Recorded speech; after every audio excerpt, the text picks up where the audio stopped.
Então vamos começar com o nosso primeiro exercício. A gente vai fazer esse leão com formas geométricas apenas no Illustrator. Então é um exercício bastante básico, onde a gente vai ver apenas comandos que a gente vai usar em qualquer situação onde a gente estiver precisando do Illustrator. A primeira coisa que eu vou fazer então é criar um arquivo novo. Então eu vou vir aqui em arquivo novo. Eu vou estou usando, aliás, a versão CC do Illustrator, mas se vocês estiverem com outra versão mais antiga, não tem problema, porque eu não vou usar nada que não tenha nas versões anteriores. Tá, então, se vocês estão usando o Illustrator CS6, vocês vão ver uma tela parecida com essa, que vai oferecer para vocês alguns presets de tamanho e de configuração. Então, por exemplo, se a gente for começar com impressão, a gente tem alguns modelos aqui e também tem para web e dispositivos móveis e filme. Isso também tem no Illustrator CS6. O que a gente tem que pensar é qual é a saída, antes da gente começar a desenhar, qual é a saída do nosso trabalho. Então, se a saída for para impressão, a gente provavelmente já tem um tamanho definido. Como no nosso caso a gente não vai fazer nenhuma impressão, a gente pode usar a saída para web ou para dispositivos móveis. Eu sugiro que não use filme e vídeo, porque filme e vídeo coloca algumas marcações na tela que podem ser desnecessárias e vocês acharem que é meio desconfortável.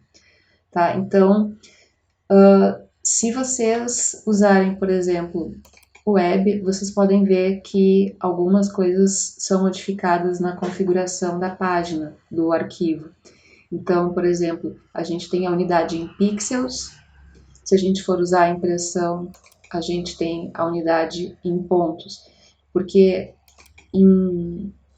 se a gente for usar a impressão, qualquer uma das unidades que o Illustrator sugere vão ser unidades que têm uma correlação, digamos assim, com o mundo real, né? Então, milímetros, polegadas, paicas e centímetros são unidades de tamanho fixa. Se vocês forem para a web ou dispositivos móveis, vocês vão ver que a unidade preferencial é pixels, porque isso tem relação com o tamanho da tela do computador. Eu não sei se vocês já pararam para pensar nisso, mas um pixel muda de tamanho conforme a resolução que vocês escolhem. Então, por exemplo, se vocês têm aqui um tamanho 1366 por 768 e um tamanho 1920 por 1080, eles têm quantidades de pixels diferentes. Como o tamanho da tela de vocês não muda, como o monitor, o celular de vocês não muda de tamanho, vocês podem imaginar então que o que está mudando de tamanho é o pixel. Então a gente tem uma resolução diferente, o que significa uma quantidade de pixels diferente, o que significa que os pixels têm tamanhos diferentes. Bom, então, por isso que para web e dispositivos móveis a unidade preferencial vai ser pixels. Outra diferença vai ser que em modos de saída para impressão, a gente vai ter a opção de cor CMYK. Se vocês olharem aqui em opções avançadas no Adobe CC ou no CS6, isso fica mais visível. Vocês vão ver que o modo de cor é CMYK. E se vocês escolherem web ou dispositivos móveis, vocês vão ver que o modo de cor é RGB. Ou seja, vocês têm um sistema de cor diferente para cada saída. RGB é o que vocês já devem ter ouvido falar sobre cor luz, que é o que é emitido do monitor de vocês, né? É a cor física, digamos assim. E CMYK é a partir da mistura de 4 cores, C de cian, M de magenta, Y de amarelo e K de preto, né? De black. Outra coisa também que vai mudar é o tamanho da resolução. Aqui é onde diz efeito de rasterização. Em arquivos de impressão, normalmente vocês vão querer mais resolução, vão querer mais pixels por polegada. Então aqui ele está dando preferencialmente a opção 300 dpi ou médio, que é 150. Isso aqui significa que tem 300 pontos por polegada. Então, points per inch. Então, vocês têm 300 pontos por polegada. Então, vocês imaginam que numa polegada quadrada, mesmo que vocês não saibam o tamanho de uma polegada, imagina qualquer unidade quadrado, e dentro desse quadrado tem 300 pontos. Então, isso significa que aqui tem uma quantidade de pontos que é maior do que em 150 ppi. Então, consequentemente, quando vocês têm 300 ppi, vocês têm uma resolução maior, vocês têm uma definição melhor da imagem.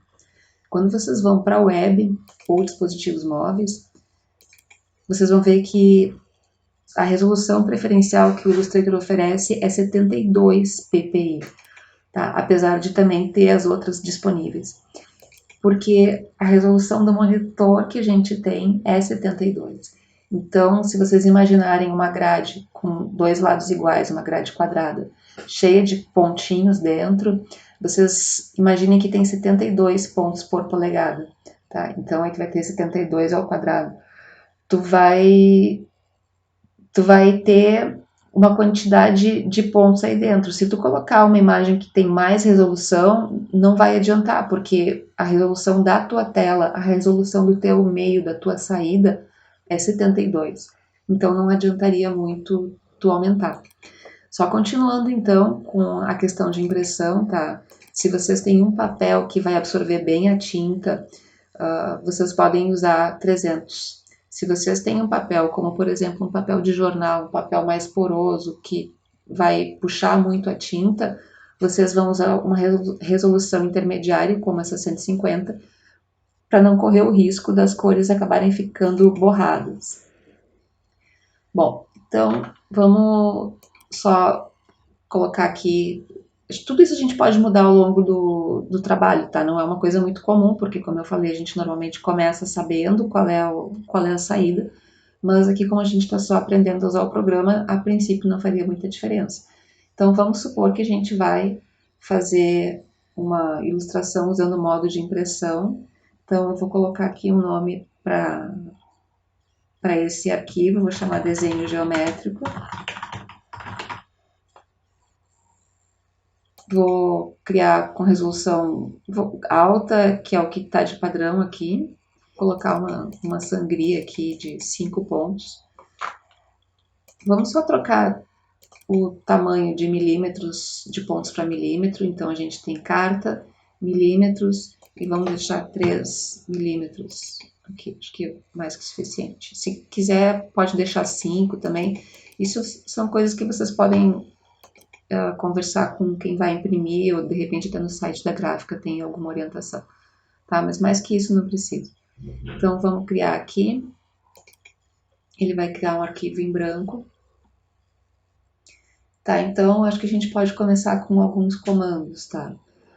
Vocês têm Ctrl mais para dar zoom, Ctrl menos para dar menos zoom. E eu vou usar um comando aqui para fazer zoom, que é Ctrl Alt barra de espaço. Aperta Ctrl Alt barra de espaço, ele reduz, aí quando a gente aperta menos. E Ctrl barra de espaço, ele aumenta. Eu gosto desse atalho Ctrl barra de espaço e Ctrl Alt barra de espaço, porque eu não perco a ferramenta que eu estou usando. Então, por exemplo, se eu tiver com a ferramenta qualquer uma ferramenta retângulo, por exemplo, selecionada, eu posso usar Ctrl barra de espaço e aumentar o zoom. Se eu usar só espaço, eu tenho Pan, que é a mãozinha que desliza a tela para os lados. Bom, feito isso, a gente pode começar. A primeira coisa que a gente tem que fazer é importar esse desenho. Esse desenho, ele está disponível no Moodle e no Drive da disciplina. Eu vou usar arquivo inserir e vou encontrar o arquivo que eu vou usar como base e vou inseri-lo aqui na minha prancheta.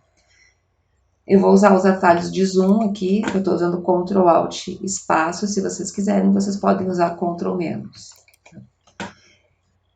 A gente vai organizar, antes de começar a desenhar, organizar esse desenho em camadas. Então, vocês podem fazer o seguinte, vocês podem, em janela, camadas, ou se vocês já estão vendo, como aqui no meu caso, eu vou trazer para perto para vocês enxergarem melhor. Se vocês expandirem esse menu, vocês vão ver que tem aqui um arquivo vinculado, que é exatamente esse arquivo que eu acabei de importar. Então, eu vou usar, por exemplo, aqui eu seleciono e desseleciono. Então, se eu clicar aqui do lado, eu seleciono o arquivo. Tá? Eu vou usar isso aqui para trancar a movimentação. Então, eu vou bloquear esse arquivo, ele não vai mais ser editável. Então, quando eu clicar nesse quadradinho, vai ficar um cadeado, eu não consigo mais fazer a edição.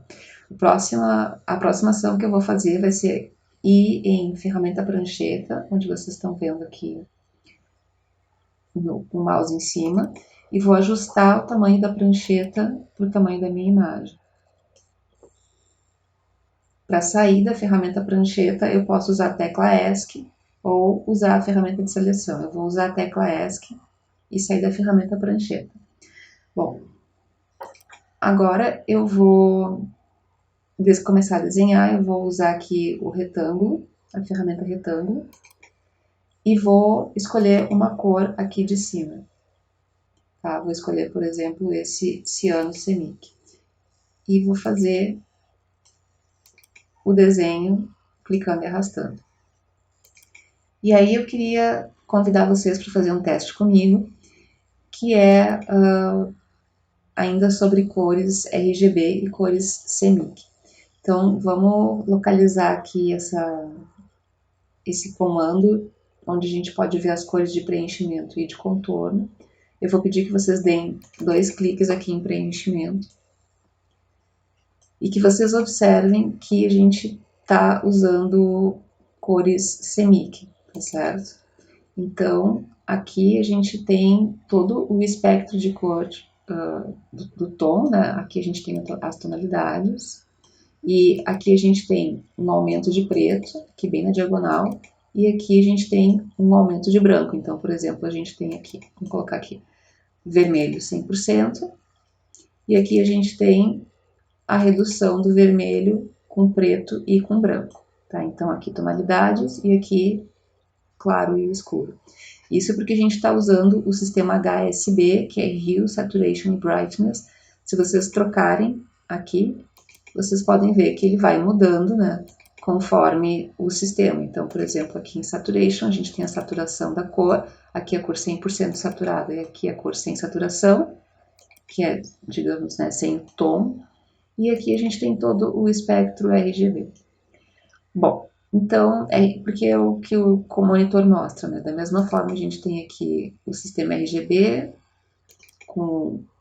indo do vermelho para o green, para o verde, do blue indo do magenta para o vermelho e assim por diante, tá? Ele só não vai liberar aqui o CMYK porque não tem como fazer cor física, cor de impressão, né? Cor tinta, nesse sistema de representação do monitor. Então, tem como fazer cor-luz. Eu vou deixar aqui no Hue Saturation Brightness, no Hue, que é no valor, no tom, que é o mais comum. Bom, aí eu queria que vocês fizessem esse teste aqui, tá? Que vocês selecionassem, por exemplo, aqui, ó, o vermelho 100%, né? A gente tá vendo aqui que ele é 255 no red, e colocassem ele nesse canto direito, que é o mais saturado possível. Bom, aí vocês vão ver que tem queria mostrar para vocês esse ponto de exclamação, que é o alerta do Gamut, que mostra que essa cor ela não tem correspondência em CMYK, tanto é que vocês podem ver aqui, ó, no CMYK, o vermelho 100% é composto por 95% de magenta e 91% de amarelo. Então, ele não consegue fazer, por exemplo, vamos colocar 100%, 100% aqui, ele não consegue fazer a correspondência exata da cor. Então, na escala CMYK, por exemplo, o vermelho seria magenta 100% e amarelo 100%. Mas isso não é a mesma cor que o RGB 100%. Desculpa, o vermelho 100% no sistema RGB. Então, aqui a gente tem red, green e blue. Aqui a gente tem cian, magenta, yellow e preto e black. A gente não vai então ter um vermelho no CMYK igual ao vermelho no RGB. Ó, como é que é o vermelho no RGB? É 255, 0 e 0, porque o RGB vai de 0 a 255. As cores no sistema RGB elas são muito mais luminosas, então, via de regra, qualquer cor que for luminosa, que tiver bastante luz, cores fosforescentes, elas não vão ter uma correspondência, não fosforescentes, mas cores brilhosas, luminosas, né? Elas não vão ter uma correspondência no CMYK, e o Illustrator, assim como o Photoshop, indicam isso usando esse alerta de Gamut. Então, se vocês encontrarem uma cor dessa e clicarem em cima desse alerta, vocês podem ver que ele vai tentar achar uma cor parecida, que seja representável nos dois sistemas. Então, a gente vai conseguir fazer uma aproximação desse jeito. Se vocês tentarem, por exemplo, aqui ó, com o cursor usar uma cor próxima, vê que o alerta volta, aparece e some. Né? Então, essa cor, por exemplo, que eu estou selecionando agora, ela não tem correspondência exata no CMYK, mas essa aqui já tem, então nem tem tanta diferença, tá? Bom, eu acho que a gente pode fazer isso uma parte da aula para o vídeo não ficar muito grande.